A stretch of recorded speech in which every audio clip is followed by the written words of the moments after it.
You remember Korgs, the little keyboard? The keyboards are all called Korg, especially in the Oh yeah. like early '80s and late '70s. Mm-hmm. And then there's a character in the movie Korg. called Korg, who is the absolute funniest character I've ever seen in a Marvel movie. Right. And I missed that because I was a little pissed off. All right, and he's got tons of great lines. It's like, yeah, I was going to start a revolution, but I didn't print up enough pamphlets. Only my mom and her boyfriend come, but I didn't like him. He's Hey got all guys, the how best you? lines. What is that? What's that growing off you? Is that an egg? Looks like an egg.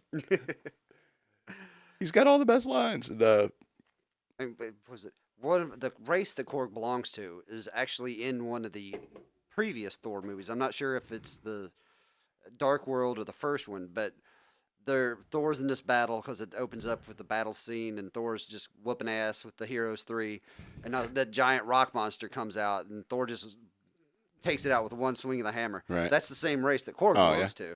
There was one scene where he was sitting there talking about Thor was talking about his hammer, and it's like, yeah, I kind of missed my hammer because I got destroyed by Hela, and it's like I'd spin it real fast and I'd throw it and it pulled me off.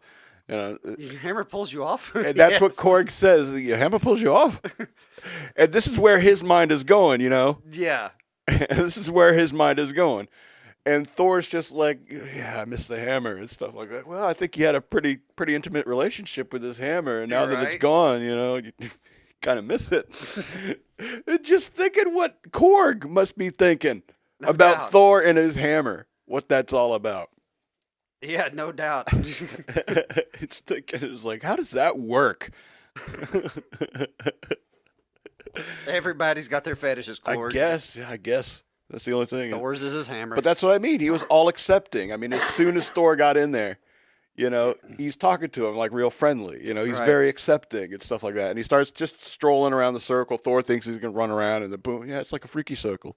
Mm-hmm. Loki shows up just to talk with Thor, right? And then he disappears. He goes, piss off, ghost. And kicks him. Ball. I'm gonna miss New Craig. Doug. Doug. Yeah, Doug said he was gonna beat him. Oh, where's Doug? Oh, Doug's dead. Yeah. Sound just like Doug. So long, new Doug. He had all the best lines. And the best lines is when he'd come up to somebody, he'd save somebody, with his group. This is me, my friend. Mm-hmm. And he'd come up to, hey, we're about to get on this ginormous ship and get out of here. You want to come with? Right. And he even does it to Loki. I mean, this is like, he's basically like a philanthropist, because, Yeah. like, I want to save everybody, And then even he stepped on Meek. Right, he's carrying the body. He thought he killed him, and he's just carrying him around. And then, like at the end of the movie, he's like, "Oh, Meek's alive. Meek's alive. Anybody? What was your question again, bro?" He got all the best lines, and his name was Korg. He just had that laid back, nothing bothered him attitude. Yeah, just chill with everybody. By far the best character in that movie. Yeah.